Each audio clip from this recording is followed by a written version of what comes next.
আমাদের সমাজে দেশে বর্তমানে সব কিছুর মূল্য আছে, দাম আছে, কিন্তু মানুষের দাম নেই, মূল্য নেই। প্রতিনিয়ত সব কিছুর দাম বাড়তেছে, কিন্তু মানুষের দাম বাড়ে না। আমরা এমন একটা দেশে বসবাস করছি, সমাজে বসবাস করছি, বর্তমান যুগটাকে, এই সময়টাকে আধুনিক জাহিলিয়াত বলা হয়। জাহিলি যুগে এত হত্যাকাণ্ড হয় নাই, এখন বর্তমানে যত হত্যাকাণ্ড হচ্ছে, এখন বর্তমানে এক মানুষের কাছে অপর মানুষের কোনো মূল্য নেই। এখন আমাদের কাছে সয় সম্পত্তির মূল্য আছে, টাকা পয়সার মূল্য আছে, বাড়ি গাড়ির মূল্য আছে, কিন্তু মানুষের মূল্য নেই। এখন মানুষ মারতে মানুষের একটু দ্বিধা হয় না। মশা মারতে গেলেও মানুষ চিন্তা করে, কিন্তু মানুষ মারতে গেলে এখন মানুষে চিন্তা করে না।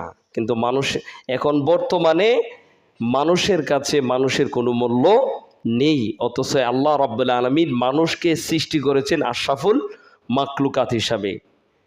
মানুষকে আল্লাহ এত সম্মান দিয়েছেন, আল্লাহর গড়ের চেয়েও বেশি সম্মান দিয়েছেন, খাবার চেয়েও বেশি সম্মান দিয়েছেন মানুষকে। আল্লাহ নবী সাল্লাল্লাহু আলাইহি সাল্লাম বলছেন, ওয়াল্লাযী নাফসি মুহাম্মাদিন বিয়াদিহি, আমি সেই আল্লাহর নামে শপথ করে বলছি যে আল্লাহর হাতে আমার জীবন, লা হুরমাতুল মুমিনিনা আযামু ইনদাল্লাহ, নিশ্চয়ই আল্লাহ রাব্বুল আলামিনের নিকট একজন মুমিনের জান, মাল, রক্ত, জীবন, হুরমাতাম মিনকি মালিহি ওয়া দামি, আল্লাহর কাছে একজন মুমিনের জীবন, তার ইজ্জত, সম্মান আল্লাহর গড় কাবার চেয়েও বেশি সম্মানিত। সুবহানাল্লাহি ওয়া বিহামদিহি। সূরা ইবনে মাজাহ হাদিস নাম্বার হচ্ছেন 3932 নম্বর হাদিস। সহিহ ইবনে হিব্বানের হাদিস নাম্বার হচ্ছেন 5763 নম্বর হাদিস। তাহলে আল্লাহ বলছেন, আল্লাহ রসুল বলছেন, একজন মানুষের সম্মান হচ্ছেন কাবাগরের চেয়েও বেশি। ওয়ালাকাদ কাররামনা বানি আদম, আল্লাহ বলছেন আমি বনি আদমকে সম্মানিত করেছি, সর্বশ্রেষ্ঠ জাতি বানিয়েছি। আজকে আমরা শ্রেষ্ঠ জাতি হওয়ার পরও একজন মানুষের কাছে আরেকজন মানুষের মূল্য নেই। মানুষের রক্ত এতটাই মূল্যহীন হয়ে গিয়েছে যে একজন মানুষকে হত্যা করা হয়, একবারও চিন্তা করা হয় না যে আমি আরেকজন মায়ের বুক খালি করতেছি। একজন মা তার সন্তানের জন্য যে হাহাকার করবে, এটা কোনো জালিমের কানে গিয়ে পৌঁছে না। কারণ জালিম যে হয় তার বিবেক অন্ধ হয়ে যায়। জালিমের বিবেক কি থাকে? অন্ধ থাকে, যার কারণে জালিম সঠিক বিচার করতে পারে না। অথচই আল্লাহ রাব্বুল আলামিন কোরআনুল কারীমে বলছেন, কোনো ব্যক্তি যদি কোনো মুমিন নারী পুরুষকে কষ্ট দেয় তাহলে সে জাহান্নামে যাবে। শুধু কষ্ট দিলে, কি দিলে? কোনো মুমিন নারী পুরুষকে যদি কোনো ব্যক্তি কষ্ট দেয় তাহলে সে জাহান্নামে যাবে। আল্লাহ তাআলা কোরআনুল কারীমে বলছেন, আল্লাহ রাব্বুল আলামিন বলেন, ওয়াল্লাযীনা ইউযুনাল মুমিনিনা ওয়াল মুমিনাতি বিগাইরি মাকতাসাবু ফাকাদ ইহতামালু বুহতানা ওয়া ইসমান মুবিনা। ওয়াল্লাযীনা ইউযুনাল মুমিনিনা ওয়াল মুমিনাত, যারা বিনা কারণে মুমিন নারী এবং পুরুষদেরকে কষ্ট দিবে, বিগাইরি মাকতাসাবু, তারা বহন করবে, কি করবে? বহন করবে, ফাকাদ ইহতামালু, বহন করবে, বুহতানান, মিথ্যা, ইসমাম মুবিনা, তারা বহন করবে একটি অপবাদের গুনাহ এবং একটা পাপ। তাহলে মুমিন নারী পুরুষের উপর যদি কেউ মিথ্যা কথা, কোনো মিথ্যা চাপিয়ে দেয় যেটা সে করে নাই, তাহলে সে এক হচ্ছে অপবাদের গুনাহ সে তার কাঁধে নিয়ে নিল, দুই হচ্ছে একটা সুস্পষ্ট পাপ তার কাঁধে সে বহন করে নিল। তো আল্লাহ একজন মুমিন আরেকজন মুমিনকে কষ্ট দেওয়া আল্লাহ হারাম করে দিয়েছেন।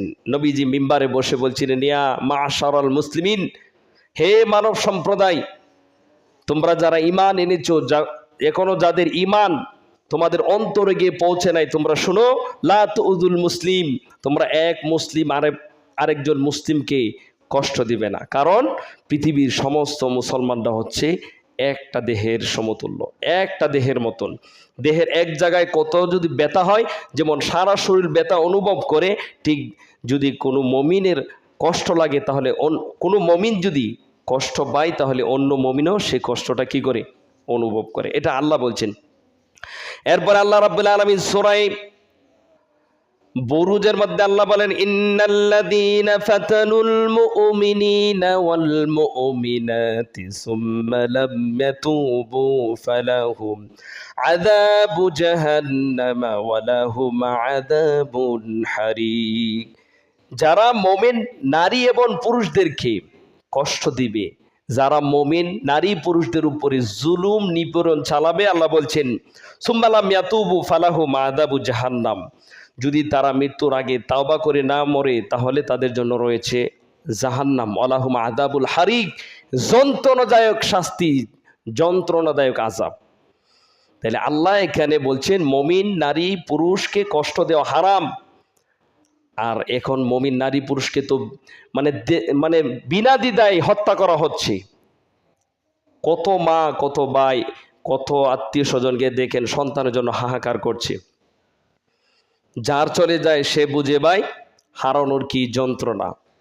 যার হাত পুড়ে সেই জানে আগুন কতটা পুরাই।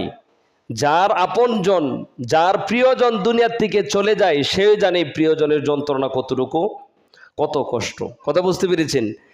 এই জন্যে দেখতে পাচ্ছেন চতুর্দিকে ফিতনা ফাসাদ। আজকে আমাদের এই দেশে আমাদের মধ্যে এমন মানুষও আছেন যাদের কাছে সম্পদের মূল্য আছে, গাড়ির মূল্য আছে, টাকার মূল্য আছে, এদের কাছে মানুষের কোনো মূল্য নেই। অথচ আল্লাহ রসুল বলছেন একজন মানুষের মূল্য আল্লাহর কাবা ঘরের চেয়ে বেশি। সুবহানাল্লাহ।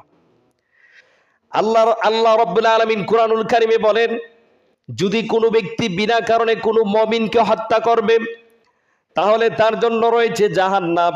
আল্লাহ রাব্বুল আলামিন কুরআনুল কারীমে ঘোষণা দিয়ে দিয়েছেন।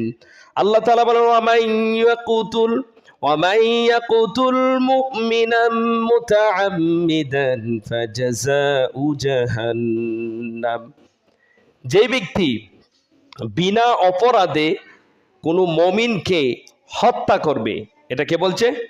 আল্লাহ বলছেন। যে ব্যক্তি বিনা অপরাধে কোনো মুমিনকে হত্যা করবে, আল্লাহ বলছেন ফাজাযাউহু জাহান্নাম, তার প্রতিদান হচ্ছে জাহান্নাম। আল্লাহ এইটুকু বললে যথেষ্ট হতো, কিন্তু আল্লাহর কাছে মানুষের ইজ্জত, সম্মান, রক্তের মর্যাদা তার চেয়ে বেশি। এরপর আল্লাহ বলেন খালিদান ফিহা, যে ব্যক্তি কোনো মুমিনকে বিনা অপরাধে হত্যা করবে সে জাহান্নামে যাবে। 2, সে চিরদিন জাহান্নামে থাকবে, চিরস্থায়ী জাহান্নামী হবে। আল্লাহ বলছেন খালিদান ফিহা, এইটুকু বললেও আল্লাহর জন্য যথেষ্ট ছিল যে সে চিরস্থায়ী জাহান্নামে থাকবে। কিন্তু না, বিষয়টা হচ্ছে বান্দার রক্তের সাথে সম্পর্কিত। কারণ বান্দার মর্যাদা আল্লাহর কাবা ঘরের চেয়েও বেশি আমার আল্লাহর কাছে। এই জন্য আল্লাহ বলেন গাদিবাল্লাহ, আল্লাহ ওই ব্যক্তির প্রতি রাগান্বিত থাকবে। এই কথাটুকু বললেও আল্লাহর জন্য যথেষ্ট ছিল, কারণ এইটুকু বলে আল্লাহ শেষ করেন নাই। এরপর আল্লাহ বলছেন কি, আল্লাহ তাদের উপরে লানত করেন, কারণ এটা আল্লাহর কাছে বান্দার মর্যাদা, রক্তের বিষয়। এরপর আল্লাহ বলছে আদালাহু আযাবান আযীমা, আল্লাহ এটুকু বলে শেষ করে দিতে পারতেন যে আল্লাহ তাদের উপরে রাগান্বিত থাকবেন, তাদের উপরে লানত করবেন, কিন্তু আল্লাহ এটুকু বলে শেষ করেন না। এরপরে বলছেন আদালাহু আযাবান আযীমা, আল্লাহ বলছেন তাদের জন্য রয়েছে যন্ত্রণাদায়ক শাস্তি। নাউযুবিল্লাহি মিন যালিক। তাহলে কেউ যদি একজন মুমিনকে হত্যা করে বিনা অপরাধে, আল্লাহ তার জন্য কি বলছেন? 1, ফাজাযাউ জাহান্নাম, সে জাহান্নামে যাবে। 2, সে চিরস্থায়ী জাহান্নামে থাকবে। 3, আল্লাহ তার প্রতি রাগান্বিত থাকবে। 4, আল্লাহ রাব্বুল আলামিন তার উপরে লানত করেন। 5, আল্লাহ তার জন্য জাহান্নামের যন্ত্রণাদায়ক শাস্তির ব্যবস্থা করে রেখেছেন।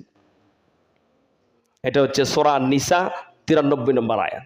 এখন মানুষকে হত্যা করার সময় যাদের বুক একটুও কাঁপে না, তাদের কি অবস্থা হবে?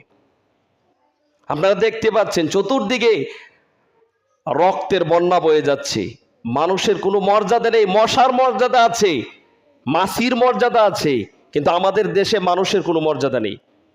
এরপর আল্লাহ রাব্বুল আলামিন বলেন ওয়ামান কাতালা নাফসান বিগাইরি নাফসিন আও ফাসাদিন ফিল আরদি ফাকান্নামা কাতালান নাসা জামিআ, যদি কোনো ব্যক্তি একটা মানুষকে হত্যা করে, একটা মুসলিমকে হত্যা করে, সেজন্য পৃথিবীর সমস্ত মুসলিমকে হত্যা করলো।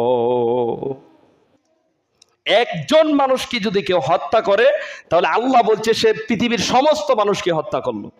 এরপর আল্লাহ বলেন ওমান আহইয়াহা ফাকান্নামা আহইয়ান নাসা জামিয়া, যে ব্যক্তি একজন মানুষকে অন্যায়ভাবে হত্যা করা হচ্ছে, এই হত্যার হাত থেকে যাকে বাঁচিয়ে দিবে সেজন্য পৃথিবীর সমস্ত মানুষকে বাঁচিয়ে দিল। তাহলে আল্লাহ কি বলছেন? একজন মানুষকে হত্যা করা মানে পৃথিবীর সমস্ত মানুষকে হত্যা করা সমান। এরপরে আল্লাহ নবী বলছেন, শুধু এইটুকু বলে শেষ করে নাই, আসমানবাসী, জমিনবাসী, আসমানের উপরে যারা আছেন, জমিনের মধ্যে যারা আছেন, পৃথিবীর সকল সৃষ্টি মিলে যদি একজন মুমিনকে হত্যা করে, তাহলে আল্লাহ রাব্বুল আলামিন একজন মুমিনের কারণে আসমানবাসী, জমিনবাসী সকলকে উল্টা করে জাহান্নামে ফেলে দিবে। এতে আল্লাহ কাউকে পরোয়া করেন না।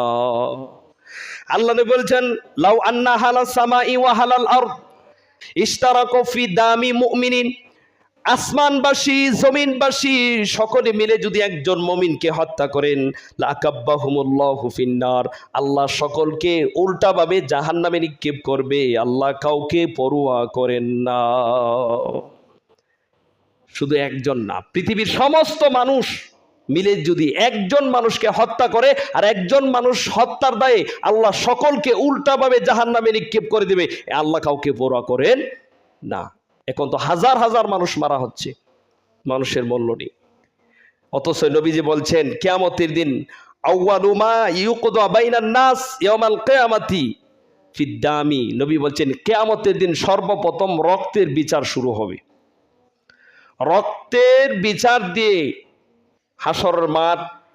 হাসর মাঠে বিচার শুরু হবে। কে কাকে কোন জায়গায় হত্যা করেছে, কতটুকু রক্ত জড়িয়েছে, এই বিচারটা কিয়ামতের দিন সর্বপ্রথম হবে।